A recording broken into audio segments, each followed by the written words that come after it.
Welcome students. हम लोग पढ़ रहे हैं इलेक्ट्रोमैग्नेटिक इंडक्शन।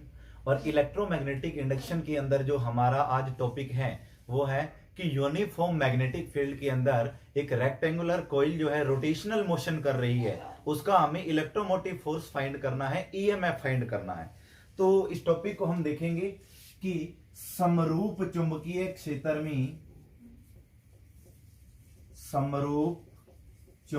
क्षेत्र में घूर्णन गति करती हुई आयताकार कुंडली में प्रेरित विद्युत वाहक बल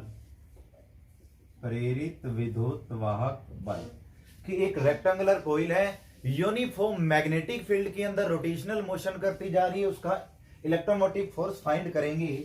तो सबसे पहले हम लोग क्या करेंगे कि एक कोई कॉइल लेते हैं, रेक्टेंगुलर कॉइल। इस प्रकार से हमने एक रेक्टेंगुलर कॉइल ली है,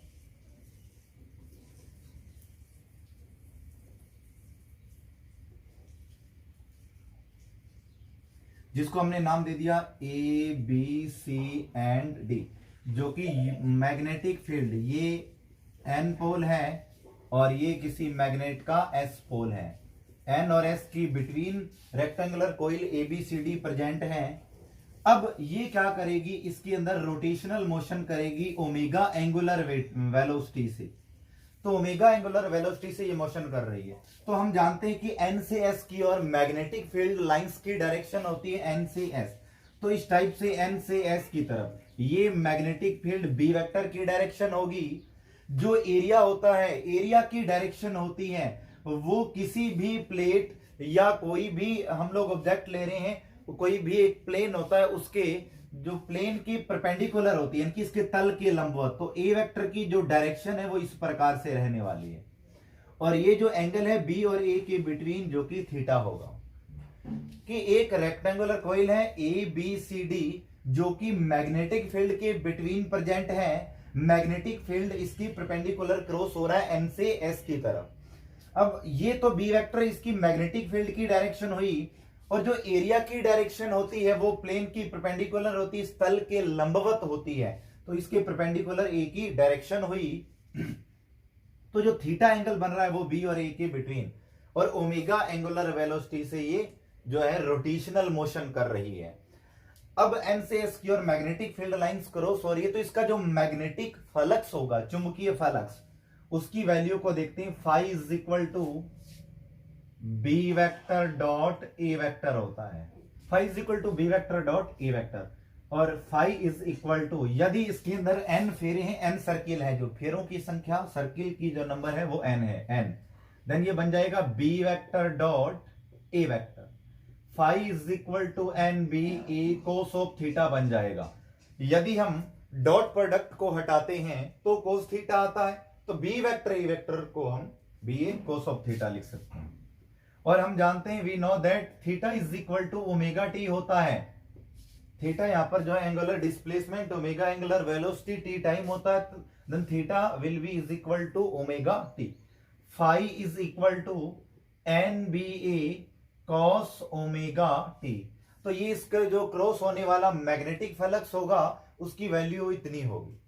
फिर हम फैराडे का सेकंड लॉ देखते हैं, that E is equal to minus d phi upon dt, कि change in the rate of flux is equal to electromotive force, कि जो फ्लक्स परिवर्तन की जो दर है, ऋणात्मक दर है, वो प्रेरित विद्युत वाहक बल के बराबर होती है, उसके इक्वल होती है। हम फाई की वैल्यू को इसकी जगह पुट करते हैं तो बनता है E is equal to minus D upon D T N B A cos omega T. तो हमने फाई की वैल्यू को यहां से उठा के इसकी जगह पुट किया है। तो ये बन जाता है E is equal to minus N B A constant है, जो कि बाहर आ जाएगा, D upon D T cos omega T अंदर रह जाता है। फिर हम इसको डिफरेंशिएट करेंगे, इसका डिफरेंशिएशन करेंगे। N B A cos omega T का होता है कोस का माइनस साइन ओमेगा टी, और देन ओमेगा टी का करेंगे तो ओमेगा हो जाएगा, क्योंकि टी के रिस्पेक्ट हो रहा है। A is equal to minus minus plus हो जाता है N B A omega sine omega t, हम इसको लिख सकते हैं। और जो यहां पर एन बी ए ओमेगा है वो ई नॉट की वैल्यू है। ई नॉट यहां पर क्या होगा कि जो इलेक्ट्रोमोटिव फोर्स की मैक्सिमम वैल्यू है, यानी कि प्रेरित विद्युत वाहक बल का अधिकतम मान है, मैक्सिमम वैल्यू है। ये इलेक्ट्रोमोटिव फोर्स की मैक्सिमम वैल्यू होगी ई नॉट। तो ये कांस्टेंट मान है, इसको ई नॉट लिख लिया। तो ये बन जाता है E is equal to E not sine omega T. तो ये इसका इलेक्ट्रोमोटिव फोर्स, प्रेरित विद्युत वाहक बल आ चुका है। रिपीट करेंगे कि एक कोई रेक्टेंगुलर कोइल है ए बी सी डी, जिसको हमने नाम गिवन किया है, इसका नाम दिया है, जो कि यूनिफॉर्म मैग्नेटिक फील्ड के अंदर ओमेगा एंगुलर वेलोसिटी से रोटेशनल मोशन कर रही है। तो जो मैग्नेटिक फील्ड लाइन की डायरेक्शन होती है वो एन टू एस की तरफ होती है। तो एन से एस की तरफ बी वेक्टर की डायरेक्शन है, मैग्नेटिक फील्ड क्रॉस हो रहा है। और जो इसके एरिया की डायरेक्शन होती है वो प्लेन की परपेंडिकुलर होती है। इस प्लेट का जो प्लेन का परपेंडिकुलर ए की डायरेक्शन हुई, यानी कि इसके तल के लंबवत। बी यानी कि मैग्नेटिक फील्ड और एरिया के बिटवीन जो एंगल बन रहा है वो थीटा है। तो कोण बन रहा है चुंबकीय क्षेत्र और क्षेत्रफल के बीच, जिसको हमने थीटा नाम दिया। फिर इससे क्रॉस होने वाला, इससे गुजरने वाला जो चुंबकीय फ्लक्स होगा, मैग्नेटिक फ्लक्स होगा, phi is equal to B vector dot A vector. Phi is equal to N circle है, फेरों की संख्या एन है, तो एन बी ए बन जाता है। N B A dot product को कैंसिल करते हैं तो कोस थीटा आता है, हम इसको N B A cos of theta लिख सकते हैं। We know that theta is equal to omega T, यानी कि थीटा ओमेगा टी के बराबर होता है, इक्वल होता है। हमने थीटा की वैल्यू को यहां पर पुट किया, थीटा की जगह ओमेगा टी। फैराडे का second law is equal to minus D phi upon D T होता है कि फ्लक्स परिवर्तन की ऋणात्मक दर प्रेरित विद्युत वाहक बल के बराबर होती है। तो is equal to minus D phi upon D T. तो हम फाई की वैल्यू को इसकी फाई की जगह पुटअप कर दिया, तो ये बनता है। फिर एन बी ए कॉन्स्टेंट है तो बाहर ले लिया, अंदर बच जाएगा कोस omega T. Cos omega T का डिफरेंशिएशन करेंगे, अवकलन करेंगे, कोस का माइनस साइन होता है, माइनस साइन ओमेगा टी, और फिर ओमेगा टी का करने जाएंगे तो ओमेगा बन जाएगा। फिर बन जाता माइनस माइनस प्लस हुआ, N B A omega sine omega T लिख लिया। जो एन बी ए ओमेगा है ये कांस्टेंट मान है, जो कि प्रेरित विद्युत वाहक बल का मैक्सिमम मान है, मैक्सिमम वैल्यू है, उसका अधिकतम मान है ईएमएफ का। तो E इज इक्वल टू यहाँ E not maximum value, E is equal to E not sine omega T. तो ये इस परिपथ के अंदर, कुंडली के अंदर प्रेरित विद्युत वाहक बल की वैल्यू आई है, E is equal to E not sine omega T. फिर हम E यानी कि इलेक्ट्रोमोटिव फोर्स और टाइम, तो इनके बीच में हम इनके मध्य एक ग्राफ खींच कर देखते हैं कि graph between E and T। E means electromotive force, T is equal to time. तो हम देखते हैं कि E is equal to E not sine omega T हमारे पास है। कि हमें ग्राफ जो है साइन के लिए देखना है, यहां पर साइन के लिए ग्राफ बनाना है हमें। तो साइन का ग्राफ ये 0, यहां पर लेते हैं हम इलेक्ट्रोमोटिव फोर्स E, यहां पर ले लिया हमने टाइम T। तो इनकी बिटवीन हम ग्राफ को जो है स्केल करेंगे। ग्राफ क्या बनता है इसका कि साइन की वैल्यू हम 0 से स्टार्ट करते हैं, तो साइन का ग्राफ यहां से स्टार्ट होता है। साइन के लिए ग्राफ बनाया तो इस प्रकार से इसका कुछ ग्राफ बन जाता है। तो ये जो वैल्यू है t अपॉन 4, t अपॉन 2, और ये 3t अपॉन 4, और ये t। तो t एक सर्किल कंप्लीट हुआ, और ये जो वैल्यू होती है वो मैक्सिमम वैल्यू है इस ग्राफ के अंदर हमें दिखाई दे रही है, इतना मैक्सिमम ग्राफ जा रहा है। तो ये इलेक्ट्रोमोटिव फोर्स की मैक्सिमम वैल्यू हुई ई नॉट, जो कि एन ए बी ओमेगा के इक्वल थी, हम यहां से देख सकते हैं। तो साइन के लिए ग्राफ है तो हमने यहां से स्टार्ट किया, साइन 0 की वैल्यू 0 होती है, फिर बढ़ती जा रही है t/2 की, पर फिर इसकी वैल्यू 0 हो जाती है। ये हम जो है लास्ट क्लासेस के अंदर पढ़े हैं हम लोगों ने। तो ये ग्राफ भी आ चुके हैं, हमने मोशन इन प्लेन पढ़ा है, और जो है रोटेशनल मोशन, सब हम ये इसके ग्राफ जो है हम पढ़ के आ चुके हैं। तो ये ई नॉट मैक्सिमम वैल्यू हुई, तो साइन का ग्राफ था, तो हमने इस प्रकार से बनाया है। फिर हम देखते हैं कि इफ इसका जो सर्किट का रेजिस्टेंस है वो कैपिटल R है, देन जो इसका इलेक्ट्रिक करंट होगा, जो करंट होगा वो क्या होगा, यानी कि प्रेरित धारा क्या होगी। I is equal to E upon R होता है। I is equal to E की वैल्यू है E not upon R sine omega t. हम लोगों ने ई की वैल्यू पुट की है, is equal to E not sine omega t. E की जगह हमने E not sine omega t put किया, और ई नॉट अपॉन जो आर है वो आई नॉट की वैल्यू होगी, यानी कि करंट की जो मैक्सिमम वैल्यू है वो आई नॉट हो जाएगी। जिस टाइप से जो ईएमएफ की मैक्सिमम वैल्यू थी वो ई नॉट थी, यानी कि प्रेरित विद्युत वाहक बल का अधिकतम मान ई नॉट था, उसी प्रकार से जो प्रेरित धारा का अधिकतम मान है वो आई नॉट होगा। Then I is equal to I not sine omega T. तो ये प्रेरित धारा है और ये प्रेरित विद्युत वाहक बल है। फिर नेक्स्ट टॉपिक देखते हैं जिसका नाम है एडी करंट, जिसे हम भंवर धाराएं कहते हैं।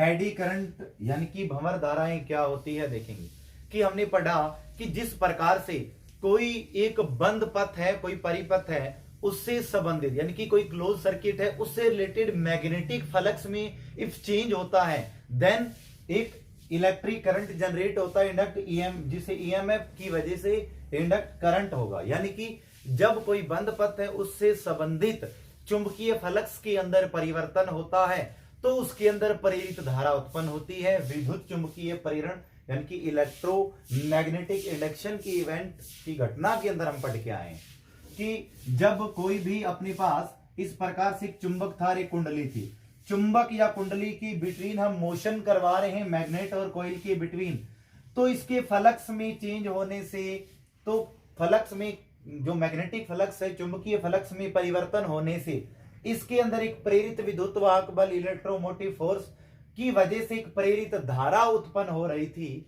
जिसे हम विद्युत चुंबकीय प्रेरण की घटना कहते हैं, प्रेरित धारा उत्पन्न होने के लिए। तो अब हम देखते हैं कि यदि इसी प्रकार से कोई धातु के टुकड़े हैं, कोई मेटल्स के छोटे छोटे जो है टुकड़े हैं, वो टुकड़ों से मिलाकर के हमने कोई एक धातु की प्लेट बनाई है और उस धातु की प्लेट से संबंधित यदि मैग्नेटिक फ्लक्स में चेंज हो रहा है, चुंबकीय फ्लक्स में चेंज हो रहा है, तो उसके अंदर एक प्रेरित धारा उत्पन्न होती है, जिसकी जो प्रकृति होती है वो पानी में उत्पन्न भंवरे जो होते हैं, कि पानी के अंदर कोई पत्थर फेंक देते हैं हम लोग तो किस प्रकार से लहरें बनती है, भंवरे बनती है, तो उसी प्रकार से इसके अंदर एक करंट जनरेट होता है, प्रेरित धारा उत्पन्न होती है, जिसे हम भंवर धारा कहते हैं। और जो इसके अंदर भंवर धारा उत्पन्न हुई है, अकॉर्डिंग टू लेंज लॉ हम ये पढ़ चुके हैं कि जो इसके अंदर करंट जनरेट होता है वो उस रीजन का जो विरोध करता है, अपोज करता है, जिसकी वजह से वो जनरेट हुआ है, कि इसके अंदर जो उत्पन्न धारा होती है वो उस कारण का विरोध करती है जिसके कारण इसकी उत्पत्ति हुई है। और इसकी उत्पत्ति कब हुई, उस प्लेट को जो धातु के टुकड़े हैं यदि हम उनको गति करवाएं तो चुंबकीय फ्लक्स में परिवर्तन हो रहा था, और चुंबकीय फ्लक्स में परिवर्तन होने के कारण एक प्रेरित विद्युत वाहक बल और एक प्रेरित धारा उत्पन्न हुई, और जिसकी प्रकृति पानी में उत्पन्न भंवरों के समान थी, तो इसी वजह से इसको हमने भंवर धारा कहा है। और इसके अंदर यदि हम देखें तो ये धातु के टुकड़े या फिर फ्लक्स में परिवर्तन के कारण भंवर धारा उत्पन्न हो रही है, तो ये उस कारण का विरोध करेगी, अपोज करेगी, जिसकी वजह से ये जनरेट हुई है, यानी कि उत्पत्ति हुई है। तो इसकी उत्पत्ति जो हुई है वो धातु के टुकड़ों की गति के कारण या फिर मैग्नेटिक फ्लक्स में परिवर्तन के कारण हुई है, चुंबकीय फ्लक्स में परिवर्तन के कारण। तो ये जो भंवर धारा है ये धातु की टुकड़े की गति या फिर चुंबकीय फ्लक्स के अंदर जो परिवर्तन हो रहा है उसका विरोध करती है, क्योंकि उसके कारण इसकी उत्पत्ति हुई है। ये हमने लेंज लॉ के अंदर पढ़ा है। लेंज लॉ के अकॉर्डिंग जो धारा उत्पन्न होती है वो उस रीजन का अपोज करती है जिसकी वजह से वो जनरेट हुई है, जिसके कारण उसकी उत्पत्ति हुई है, उसका कारण का विरोध करती है। और इसका जो तल होता है वो चुंबकीय क्षेत्र की रेखाओं की दिशा के लंबवत होता है, कि भंवर धाराएं जो उत्पन्न है इनका जो तल होता है वो चुंबकीय क्षेत्र की जो दिशा है, चुंबकीय क्षेत्र रेखाओं की दिशा है, मैग्नेटिक फील्ड लाइंस की डायरेक्शन है, उसकी परपेंडिकुलर, उसके लंबवत होता है। तो ये भंवर धाराएं थी। फिर हम इनका प्रायोगिक प्रदर्शन देखते हैं, इनका experimental demonstration of eddy current. भंवर धाराओं का प्रायोगिक प्रदर्शन, भंवर धाराओं का प्रायोगिक प्रदर्शन, experimental demonstration of eddy currents. तो इसके लिए हम लोग एक नंबर एक्सपेरिमेंट करके देखते हैं। एक्सपेरिमेंट जो है इसका फर्स्ट एक्सपेरिमेंट इफ हम देखें कि हम लोगों ने क्या लिया, मैग्नेटिक फील्ड लिया है। इस प्रकार से क्रॉस क्रॉस से हम मैग्नेटिक फील्ड को शो कर रहे हैं, एक मैग्नेटिक फील्ड। इसके अंदर कोई हम लोग एक मेटल की प्लेट लेते हैं, रेक्टेंगुलर कोई प्लेट है जिसको नाम दिया हमने P Q R and S. तो पी क्यू आर एस कोई आयताकार धातु की प्लेट है, रेक्टेंगुलर जो प्लेट है मेटल की, उसको मैग्नेटिक फील्ड के अंदर इसके प्लेन के परपेंडिकुलर रख दिया है कि चुंबकीय क्षेत्र की जो प्लेट है वो इसके तल का जो है लंबवत रखी हुई है। तो हमने देखा कि इसके अंदर ये एक प्लेट है, प्लेट पड़ी है चुंबकीय क्षेत्र के अंदर, अभी इसको हमने हिलाया नहीं है, यहीं पड़ी है। तो चुंबकीय क्षेत्र में परिवर्तन नहीं हो रहा, यानी कि ना तो इसकी एरिया में चेंज हो रहा है, तो चुंबकीय फ्लक्स में भी चेंज नहीं होगा। अब हम इस प्लेट को v वेलोसिटी से आगे की डायरेक्शन में मोमेंट करवाते हैं, मोमेशन जो इसका है मोशन करवाते हैं। तो ये प्लेट आगे की तरफ यदि हम खिसकाएं, इसको आगे की तरफ खिसकाने से जो प्लेट के अंदर का जो एरिया है वो चेंज हो जाता है, कि इसके अंदर जो क्षेत्रफल है वो बदलने लग जाता है।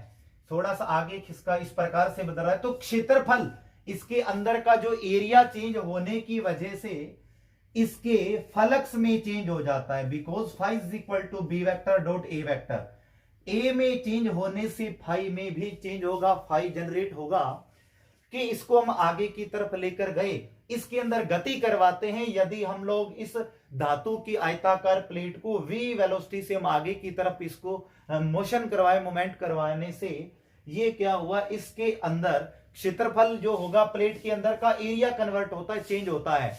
तो अंदर एरिया चेंज होने की वजह से इसके फ्लक्स में परिवर्तन हुआ, और इसके फ्लक्स में परिवर्तन होने से एक बंद परिपथ है, वर्ता का जो आयताकार पथ है, तो इस प्रकार से धारा उत्पन्न होगी। फ्लक्स में परिवर्तन के कारण प्रेरित धारा उत्पन्न हुई, यानी कि एक भंवर धारा उत्पन्न हुई, और वो उस कारण का विरोध करेगी जिसके कारण उसकी उत्पत्ति हुई है। और इसकी उत्पत्ति किसके कारण हुई है, यानी कि ये इसकी जो है प्लेट की गति के कारण, यानी कि इसके ऊपर एक चुंबकीय बल लगा, तो उसके कारण जो इसके फ्लक्स में चेंज आया है, इसके एरिया में चेंज आया, तो फ्लक्स में चेंज आया। तो यानी कि जो भंवर धारा उत्पन्न हुई इसके अंदर, वो उस कारण का विरोध करती है जिसके कारण उसकी उत्पत्ति हुई, और उत्पत्ति हुई इसकी गति के कारण प्लेट की, तो यानी कि इस प्लेट की गति का विरोध करती है। यानी कि जो विद्युत चुंबक जो इसका चुंबकीय बल लग रहा है F is equal to IBL, उसकी गति का विरोध करती है भंवर धारा, इसकी गति का, इस चुंबकीय बल की गति का विरोध करती है, जिसे हम चुंबकीय अवमंदन कहते हैं, जिसे चुंबकीय अवमंदन कहते हैं। तो इस प्रकार से जो भंवर धारा है वो उत्पन्न हो रही है, इसको गति करवाते हैं। गति करवाने से एरिया चेंज होने की वजह से इसके अंदर का, इसके फ्लक्स में चेंज होगा, तो अंदर एक करंट उत्पन्न होता है, और करंट जिसे हम एडी करंट कहते हैं, भंवर धारा उत्पन्न होती है। इस प्रकार से वक्राकार रूप के अंदर एक धारा उत्पन्न हुई जो कि भंवर धारा है, और वो उस कारण का विरोध करती है जिसके कारण उत्पत्ति हुई। तो इसकी गति का या चुंबकीय बल F is equal to IBL का अपोज करती है, जिसे चुंबकीय अवमंदन कहते हैं। 2 नंबर एक्सपेरिमेंट जो एक्सपेरिमेंटल डेमोन्स्ट्रेशन देखते हैं कि 2 नंबर इसका एक्सपेरिमेंट जो है वो है एक्सपेरिमेंट नंबर 2। इसका एक्सपेरिमेंटल डेमोन्स्ट्रेशन क्या है कि हमने कोई भी एल्यूमिनियम या कॉपर की कोई प्लेट ली है, यानी कि तांबे या एल्यूमिनियम की इस साइज की, हमने ये ई साइज की जो है ई स्ट्रक्चर दिखाई दे रही है, हमें ई टाइप की है, जो कि एक प्लेट ली है। एन पोल और एस पोल, यानी कि मैग्नेटिक फील्ड के बिटवीन इसको प्रेजेंट किया है हमने, किसी धागे से बांध करके लटका दिया है। इसके अंदर हम लोग ऑस्किलेटरी मोशन करवाएंगे इसको, यानी कि दोलन गति करवाएंगे मैग्नेटिक फील्ड के बिटवीन, चुंबकीय क्षेत्र के मध्य इसकी दोलन गति करवाएंगे, ऑस्किलेटरी मोशन करवाते हैं। तो क्या होता है देखें कि इस प्रकार से प्लेट है, ये प्लेट तो कभी तो इधर आती है, फिर इधर जाती है, और फिर इस प्रकार से जो है इसकी गति हो रही है कंटिन्यू। तो हम देख रहे हैं कि चुंबकीय क्षेत्र के मध्य जो मैग्नेटिक फील्ड के बिटवीन इस जो एल्यूमिनियम या कॉपर की जो प्लेट है वो उसकी लिटरी मोशन कर रही है। तो कभी तो ये इधर आती है, कभी उधर चली जाती है। तो कंटिन्यू मोशन होने से जैसे ही यहां पर आई तो जो मैग्नेटिक फील्ड लाइन क्रॉस हुई, फिर गई तो रुक गई, फिर इधर गई। तो कहने का मतलब कंटिन्यू मोशन होने से मैग्नेटिक फील्ड लाइंस जो है उनमें कंटिन्यू जो है चेंज होता जा रहा है। तो एक मैग्नेटिक फ्लक्स, चुंबकीय फ्लक्स उत्पन्न हो रहा है। इसकी गति के कारण लगातार चुंबकीय बल रेखाएं प्रभावित हो रही है, जिसमें चुंबकीय क्षेत्र में और इसके एरिया में क्षेत्रफल में चेंज होने से इसके अंदर चुंबकीय फ्लक्स उत्पन्न होता है। और चुंबकीय फ्लक्स में परिवर्तन के कारण बार बार चेंज भी हो रहा है, क्योंकि कभी इधर प्लेट गति कर रही है। तो चुंबकीय फ्लक्स में परिवर्तन होने के कारण इसके अंदर एक प्रेरित विद्युत वाहक बल और एक प्रेरित धारा यानी कि एक भंवर धारा उत्पन्न हो जाती है, और जो उस कारण का विरोध करती है जिसके कारण उसकी उत्पत्ति हुई है। और इसकी उत्पत्ति हुई है इस प्लेट की जो है ऑस्किलेटरी मोशन, दोलनी गति के कारण। तो वो इसको अवमंदित कर देती है, इसकी गति को रोकने का प्रयास करती है, क्योंकि इसकी गति के कारण भंवर धारा की उत्पत्ति हुई है, और जो कि उस कारण का विरोध करती है जिसके कारण वो जनरेट हुई है, जिसके कारण वो उत्पन्न हुई है। तो मैग्नेटिक फील्ड के बिटवीन एक प्लेट ली है हमने, एल्यूमिनियम या कॉपर मेटल की कोई प्लेट ले सकते हैं, जो कि ऑस्किलेटरी मोशन कर रही है। तो इसका एरिया और मैग्नेटिक फील्ड कंटिन्यू चेंज होने से मैग्नेटिक फील्ड जनरेट होगा, और मोशन होने से मैग्नेटिक फ्लक्स में भी कंटिन्यू चेंज आता जा रहा है। और मैग्नेटिक फ्लक्स में चेंज आने से इसके अंदर एक एडी करंट जनरेट हो जाता है, और जो उस रीजन का अपोज करता है जिसके कारण वो जनरेट हुआ है। और जनरेट किसके कारण हुआ? इसकी ऑस्किलेटरी मोशन के कारण। और इसकी ऑस्किलेटरी मोशन को वो स्लो डाउन करने का जो है वो इसको डाउन कर देता है, इसकी गति को अवमंदित कर देता है। Now will talk about next topic. तो नेक्स्ट टॉपिक देखते हैं, एप्लीकेशंस ऑफ एडी करंट्स। भंवर धाराओं के उपयोग या अनुप्रयोग। भंवर धाराओं के उपयोग, एडी करंट्स के यूजेस देखेंगे, इसके एप्लीकेशंस देखते हैं, कहां कहां एडी करंट्स को हम यूज लेते हैं। तो एक नंबर जो इसका यूज है वो है डेड बीट गैल्वेनोमीटर।